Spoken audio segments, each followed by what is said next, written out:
Hai semuanya, kembali lagi di channel Portal Edukasi. Pada kesempatan kali ini kita akan membahas rangkuman materi PAI kelas 9 bab 5, yaitu tentang kehadiran Islam mendamaikan bumi Nusantara. Materi pertama akan kita mulai dengan alur perjalanan dakwah di Nusantara. Indonesia dikenal sebagai negara dengan penduduk muslim terbesar di dunia. Proses masuknya Islam di Indonesia berjalan secara bertahap dan melalui banyak jalan. Menurut ahli sejarah, ada beberapa teori-teori tentang kedatangan Islam di Indonesia, yaitu teori Mekah, teori Gujarat, teori Persia, dan teori Cina. Kita akan mulai dengan teori Mekah. Menurut teori Mekah, proses masuknya Islam ke Indonesia adalah langsung dari Mekah atau Arab. Terjadi pada abad pertama Hijriah atau abad ke-7 Masehi.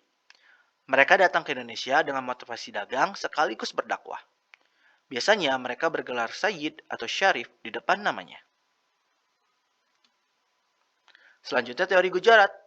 Teori ini mengatakan bahwa proses kedatangan Islam berasal dari Gujarat pada abad ke-7 atau abad ke-13 Masehi.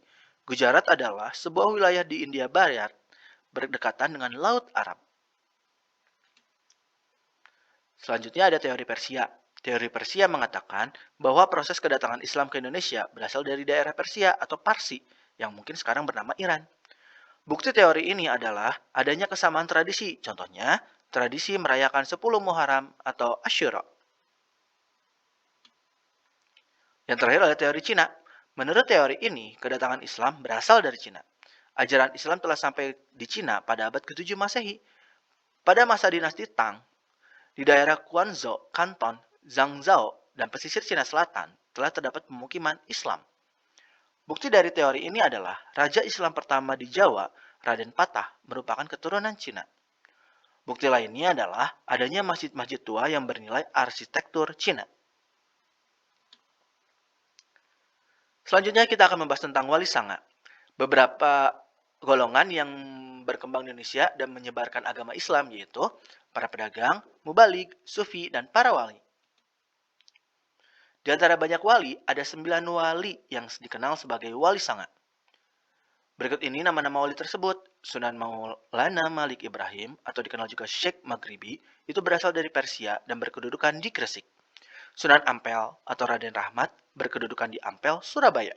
Sunan Bonang atau Raden Maulana Magdum Ibrahim berkedudukan di Bonang, dekat Tuban. Sunan Giri atau Prabu Satmata atau Sultan Abdul Fakih berkedudukan di Bukit Giri, dekat Gresik. Sunan Derajat atau Syarifuddin berkedudukan di Derajat, Surabaya. Dan Sunan Gunung Jati atau Syarif Hidayatullah atau Syekh Nurullah berkedudukan di Gunung Jati, Cirebon. Selanjutnya ada Sunan Kudus atau Jafar Shadiq berkedudukan di Kudus, Sunan Kalijaga atau Raden Mas Syahid berkedudukan di Kalilangu, dekat Demak, dan Sunan Muria atau Raden Umar Said berkedudukan di Gunung Muria, Kudus. Selanjutnya kita akan membahas tentang cara-cara dakwah di Nusantara. Para dai dan mubalik menyebarkan Islam di Nusantara dengan cara perdagangan, perkawinan, pendidikan, hubungan sosial, dan kesenian. Cara dakwah di Nusantara melalui perdagangan yaitu proses penyebaran Islam melalui jalur perdagangan dilakukan oleh para pedagang muslim pada abad ke-7 sampai ke abad ke-16 Masehi. Para pedagang tersebut berasal dari Arab, Persia, dan India.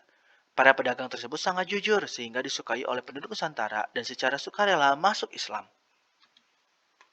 Selanjutnya melalui perkawinan.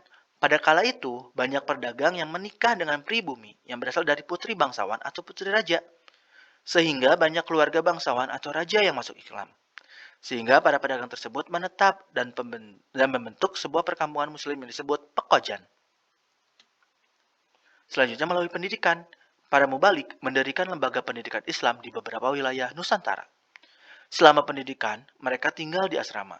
Setelah menyelesaikan pendidikan, mereka kembali ke kampung masing-masing untuk menyebarkan Islam. Selanjutnya melalui hubungan sosial, para mubalik itu pandai berhubungan sosial. Mereka terkenal santun dan ramah.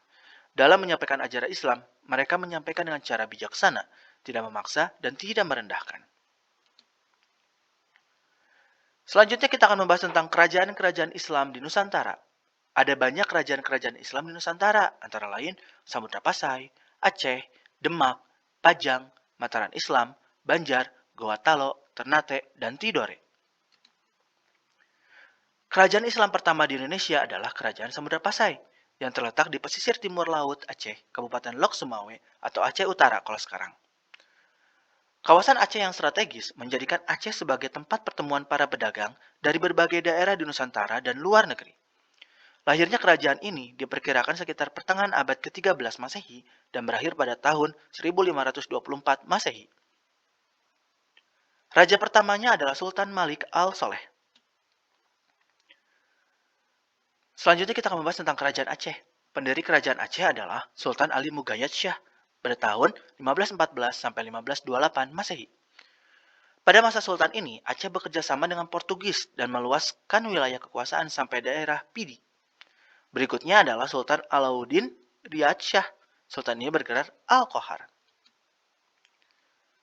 Berbeda dengan sultan sebelumnya, Sultan Alauddin Riyad Shah justru berusaha melawan Portugis. Kerajaan Aceh mencapai puncak kejayaan pada masa pemerintahan Iskandar Muda. Pada masa Sultan Iskandar Muda, disusun suatu undang-undang tentang tata pemerintahan yang disebut Adat Mahkota Alam. Sultan Iskandar Muda wafat pada tahun 1636 Masehi.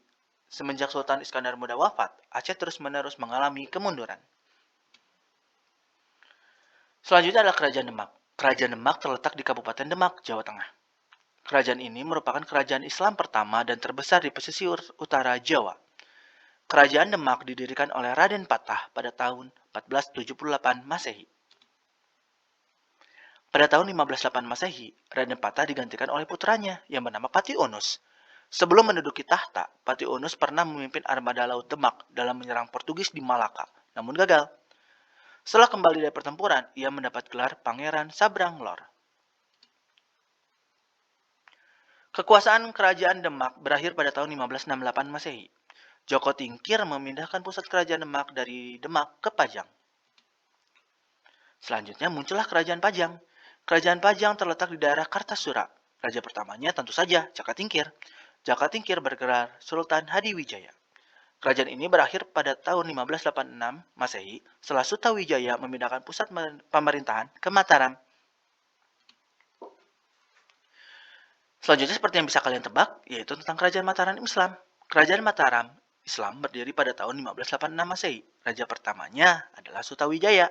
Sutawijaya bergelar Senapati Ingalaga Syahidin Panatagama, yang artinya panglima perang dan ulama pengatur kehidupan beragama. Pusat kerajaan ini terletak di Kota Gede, Yogyakarta. Kerajaan Mataram mencapai puncak kejayaan di bawah kekuasaan Sultan Agung Hanyakrokusuma. Beberapa prestasi Sultan Agung yaitu memperluas wilayah kekuasaan meliputi Jawa, Madura, Palembang, Jambi, dan Banjarmasin. Mengatur dan mengawasi wilayahnya yang luas itu langsung dari pemerintah pusatnya. Melakukan kegiatan ekonomi yang bercorak agraris dan maritim. Melakukan mobilisasi militer secara besar-besaran. Mengubah perhitungan tahun Jawa Hindu atau Saka menjadi tahun Islam, yaitu Hijriah. Menyusun karya sastra yang cukup terkenal, yaitu Sastra Gending dan Kitab Suluk.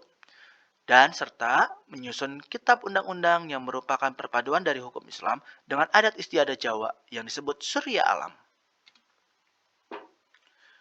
Selanjutnya tentang Kerajaan Banjar. Kerajaan Banjar adalah kerajaan Islam yang berada di Pulau Kalimantan. Pusat kerajaan Banjar yang pertama adalah daerah sekitar Kuin Utara. Setelah pusat kerajaan ini dihancurkan Belanda, maka pindah ke Martapura. Kerajaan ini berdiri pada tahun 1526 Masehi. Raja pertamanya adalah Sultan Suryansyah atau Raden Samudra. Kerajaan Banjar runtuh pada saat berakhirnya Perang Banjar pada tahun 1905 Masehi. Raja terakhirnya adalah Sultan Muhammad Seman. Selanjutnya tentang Kerajaan Goa Talo. Kerajaan Goa terbentuk dari 9 komunitas yang sepakat untuk membentuk sebuah kerajaan. Kerajaan Goa mencapai puncak kejayaannya pada abad ke-16. Kerajaan ini populer dengan sebutan Kerajaan Kembar Goa dan Talo. Dua kerajaan telah menyatakan ikrar bersama yang terkenal dalam peribahasa Rua Karaeng Nasere Atta, maka dikenal dengan Kerajaan Makassar. Pemerintahan Kerajaan Goa mencapai puncaknya di bawah kekuasaan Manauntungi, Daeng, Matola, Karaeng, Ujung Karaeng, Lakiung Sultan Malikul Said, atau yang lebih dikenal dengan Sultan Malikul Said. Sultan Malikul Said wafat pada tanggal 16 November 1653 dan digantikan oleh Sultan Hasanuddin. Sultan Hasanuddin sangat menentang Belanda, sehingga sering terjadi peperangan yang akhirnya menjadi perang terbuka. Dalam peperangan tersebut, Belanda sering mengalami kesulitan dalam pendudukan Makassar, sehingga Belanda memperalat Adu Palaka atau Raja Bone untuk mengalahkan Makassar. Sejak kekalahan Goa dengan Belanda, terutama setelah hancurnya benteng Somba Apu, pada akhirnya keagungan Goa mulai mengalami kemunduran. Kerajaan Ternate berdiri pada abad ke-13. Kerajaan Ternate yang paling maju dibandingkan kerajaan lainnya di wilayah tersebut. Kerajaan Ternate itu memiliki banyak rempah-rempah. Menurut catatan orang Portugis, raja di Maluku yang pertama memeluk Islam adalah Gapi Baguna atau Sultan Mahrum. Setelah wafat, beliau digantikan oleh Zainal Abidin. Setelah Zainal Abidin, yang memerintah adalah Sultan Sirullah, Sultan Khairun, dan Sultan Babullah. Kerajaan Tidore adalah kerajaan Islam yang berpusat di kota Tidore. Raja Tidore pertama adalah Syahadati atau Muhammad Nakal. Kerajaan Tidore mencapai puncak kejayaan pada masa pemerintahan Sultan Nuku. Pada masa ini pula Ternate dan Tidore berhasil bersama kembali. Ya mungkin untuk kali ini cukup sekian. Terima kasih telah menyimak video pembelajaran ini hingga selesai ya. Semoga bermanfaat untuk kita semua. Jangan lupa like, comment, and subscribe.